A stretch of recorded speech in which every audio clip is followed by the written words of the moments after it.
Ladies and gentlemen, welcome to Chanel Jasmine, the best novel Chanel for romantic stories.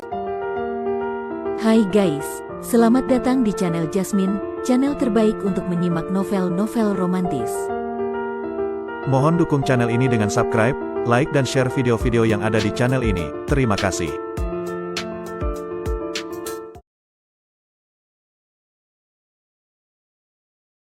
Kaisar Agung Seni Bela Diri bab 1176.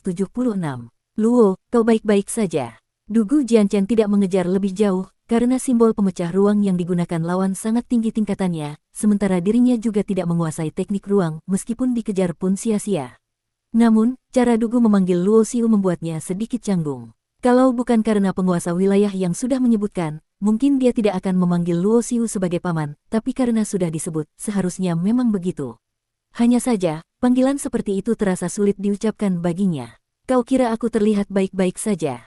Luo Xiu tersenyum getir, kalau bukan karena kau, aku mungkin sudah mati.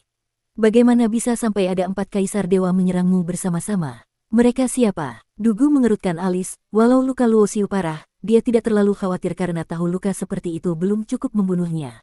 Mereka sepertinya dari penguasa langit dan bumi, Meng Qianxiang sudah jadi tuan muda mereka, aku bertemu dengannya di kota kuno Dahuang. Kata Luo Xiu. Meng Qianxiang, mata Dugu mengecil, penuh aura pembunuh yang membara. Dia takkan pernah lupa dulu nyaris mati oleh tangan Meng Qianxiang, kalau bukan karena Tai Sangqing datang menolong, dia takkan bisa hidup sampai sekarang. Sekarang kau pasti membunuhnya seperti membunuh ayam, tapi Meng Qianxiang tidak akan bodoh datang ke depanmu begitu saja. Meskipun tubuhnya sudah berdarah dan hancur, Luo Xiu masih sempat bercanda, membuat Dugu bingung. Setelah menelan pil penyembuh dan berkat energi hidup dari evolusi teknik Dewa Perubahan, luka Luo Xiu cepat pulih. Selama waktu itu, Dugu setia berdiri di sampingnya, dan tak ada lagi serangan dari penguasa langit dan bumi. Saat membuka mata, luka Luo Xiu sudah sembuh sebagian besar, dan ia melambaikan tangan membebaskan Qi dan Ling Hu Zixuan dari ruang pusaka. Ini sebenarnya ada apa? Ling Hu Zixuan langsung panik, sama sekali tak mengerti apa yang terjadi tiba-tiba diserang. Berbeda dengan Ling Hu, wajah Qi lebih tenang, hanya memandang Luo Xiu dengan tatapan kompleks. Tai Sangqing adalah sosok yang sangat dia kagumi, namun guru mereka sebelum wafat berpesan bahwa Tai Sangqing adalah musuhnya, dan dia harus mencari reinkarnasi Tai Sangqing untuk membunuhnya. Kali ini aku yang membahayakan kalian, mereka menyerang aku, ujar Luo Xiu dengan rasa bersalah. Dia, siapa dia? Saat itu Ling Hu menatap Dugu yang berdiri di samping Luo Xiu. Meski belum pernah bertemu, Ling Hu pernah melihat lukisan Dugu dalam kitab keluarga, karena Dugu dan leluhur keluarga Ling Hu hidup di era yang sama. Qi juga melihat Dugu, walau tidak mengerti tingkat kekuatannya, tapi tahu dia adalah sosok misterius dan sangat kuat. Aku tak bisa membunuhmu hari ini, ujar Qi datar, menatap dalam pada Luo Xiu, lalu berbalik pergi dengan langkah anggun namun membawa dingin, kerinduan, dan kebingungan. Ling Hu menggaruk kepala, lalu dengan canggung tersenyum pada Luo Xiu sebelum mengejar Qi. Dia ingin membunuhmu. Dugu menatap Luo Xiu dengan penuh tanya saat melihat dua sosok itu pergi. Dia murid Yu Wei, jawab Luo Xiu. Yu Wei. Mata Dugu berkilat tanda mengerti. Melihat raut wajah lelah Luo Xiu, dia tertawa, kau memang pantas mendapatkannya, siapa suruh kau hebat, siapa suruh kau suka bermain-main dengan wanita. Ini akibatnya, karma. Sebagai orang Sira, Dugu tahu siapa Yu Wei, dia adalah pewaris kecapi 9 lagu langit dan kematian di zaman itu, juga wanita sangat kuat dan keras kepala yang lebih memilih menghancurkan apa yang tak bisa dia miliki. Ayo kita kembali. Luo Xiu menggeleng, tidak membalas ocehan Dugu. Kekuatan penguasa langit dan bumi tersebar di 8 dunia tertinggi, jauh di ruang angkasa wilayah Huang ada sebuah pulau langit. Tersembunyi yang dilindungi oleh banyak formasi. Tempat itu adalah salah satu markas penguasa langit dan bumi di wilayah Huang. Posisi Tuan Muda memiliki otoritas dan kekuasaan tinggi di dalam penguasa langit dan bumi. Kini, di markas itu, Meng Qianxiang duduk di tahta dengan sorot mata penuh kebencian. 4 tetua, kalian 4 kaisar dewa sudah bersatu tapi tak bisa membunuh reinkarnasi Tai Sangqing, aku sangat kecewa. Seru Meng Qianxiang marah. Meski ia hanya kaisar dewa tingkat 9, para kaisar dewa lainnya pun hormat padanya. Tuan Muda, harap tenang. Kegagalan ini karena kami meremehkan lawan. Kalau bukan karena pusaka dewa suci miliknya, Luo Xiu pasti sudah kami bunuh dan tak akan tertolong sampai Dugu Jianchen datang. Tianyuan Kaisar Dewa, sebagai pemimpin, menjelaskan. Meng Qianxiang mengerutkan kening, tapi kegagalan tetap fakta. Wajah keempat Kaisar Dewa Tianyuan memucat, namun karena status Tuan Muda yang tinggi, mereka tak berani berkomentar banyak. Dalam organisasi penguasa langit dan bumi, hierarki sangat jelas, tertinggi adalah guru besar, diikuti oleh tetua tertinggi, tetua, pelindung, pengurus, dan pengikut. Keempat kaisar dewa ini sebenarnya hanya tetua cabang, setara pelindung saja. Posisi Tuan Muda setara dengan tetua dan memiliki kekuatan level kaisar agung. Aturan di dalam penguasa langit dan bumi sangat ketat, pelanggaran terhadap hierarki akan mendapat hukuman berat. Tuan Muda, mengapa kau begitu marah?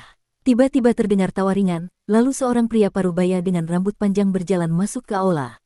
Pria itu mengenakan jubah sutra indah, langkahnya seperti naga dan harimau, memancarkan wibawa yang mengagumkan.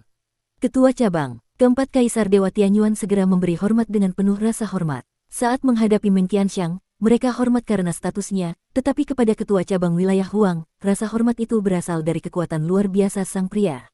Pria itu bernama Xiaolong, terkenal di wilayah Huang. Meski kekuatannya tidak tinggi baru kaisar dewa dengan 7 roda ilahi tapi kemampuannya hampir menyamai kaisar agung 8 roda.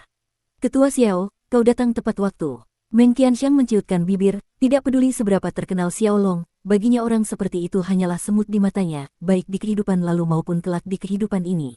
Aku tahu apa yang ingin kau katakan, Tuan Muda. 4 pelindung bawahanku gagal, memang kesalahan mereka. Jika Tuan Muda ingin membunuh seseorang, aku bisa menggantikan tugas itu, kata Xiaolong dengan nada sopan dan rendah hati, karena posisinya hampir setara tetua. Jika ketua Xiao bersedia bertindak, tentu sangat baik, tapi aku tak meremehkanmu. Luo Xiu di bawah perlindungan seorang kaisar agung 8 roda, balas Meng Qianxiang dingin. Mendengar itu, Xiaolong menggeleng santai, Dugu Jianchen baru menembus kaisar agung 8 roda, masih perlu waktu menstabilkan kekuatannya. Dia tak mungkin menjaga Luo Xiu terus-menerus. Begitu perlindungan itu hilang, hanya dengan aku bergerak, Luo Xiu pasti mati. Baik, jika ketua Xiao bisa membunuh orang itu, aku akan ingat budi ini. Meng Qianxiang tersenyum hangat, berubah dari dingin menjadi ramah. Setelah kembali ke wilayah pedang Wuji, Dugu Jianchen melanjutkan latihan tersembunyi. Karena baru saja mencapai kaisar agung 8 roda, jika tidak menstabilkan kekuatannya, akan menghambat pondasi dan kemajuan selanjutnya. Sedangkan Luo Xiu langsung menuju ke lembah pedang, bertemu dengan kakaknya, Dugu. Melihat adik junior selamat, aku sangat lega, kata Dugu tersenyum saat melihat Luo Xiu datang. Luo Xiu tahu kakaknya mengutus Dugu Jianchen menyelamatkannya, jadi ia membalas hormat, terima kasih atas bantuan kakak. Kita saudara seperguruan, tidak perlu sungkan. Jawab Dugu dengan senyum ringan. Aku datang ingin bertanya, apakah aku masih punya hadiah dari tantangan Istana Dewa Suci yang belum kuambil?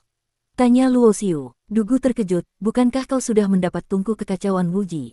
Itu benda yang sangat kuidam-idamkan, bagaimana mungkin kau belum ambil hadiah lain? Luo Xiu duduk bersila santai, menjelaskan, aku ingin tahu, kau mencapai lantai ke-10 Istana Dewa Suci dan mendapat hadiah dari guru, bahan berharga yang menaikkan pedang utama menjadi pusaka tingkat tinggi, benar? Benar. Kalau kau lanjut sampai lantai 11, apakah dapat hadiah lagi? Sepertinya begitu, tapi hadiah lantai 11 biasa saja. Baru di lantai 15 hadiah dari guru meningkat 1 tingkat. Dugu menjelaskan, kalau begitu, aku yang sudah sampai lantai 10, seharusnya mendapat hadiah sampai lantai 18 juga, tapi aku cuma dapat hadiah lantai 19. Luo Xiu tertawa, kalau aku dapat hadiah sekali di lantai 19, kau dapat berkali-kali sampai tingkat itu, apakah ini adil untukku? Kata-katanya membuat Dugu makin terkejut. Kau memang benar. Dugu terkekeh, tapi soal hadiah bukan keputusan aku, semua harus sesuai aturan guru. Sambil bicara, Dugu mengeluarkan gulungan giok, membuat segel dan mengirimkan pesan ke Wuji penguasa Dao langsung. Di antara murid Wuji penguasa Dao, hanya Dugu yang bisa menghubungi guru langsung. Luo Xiu dan murid lain hanya bisa menemui guru jika dipanggil terlebih dahulu. Bersambung.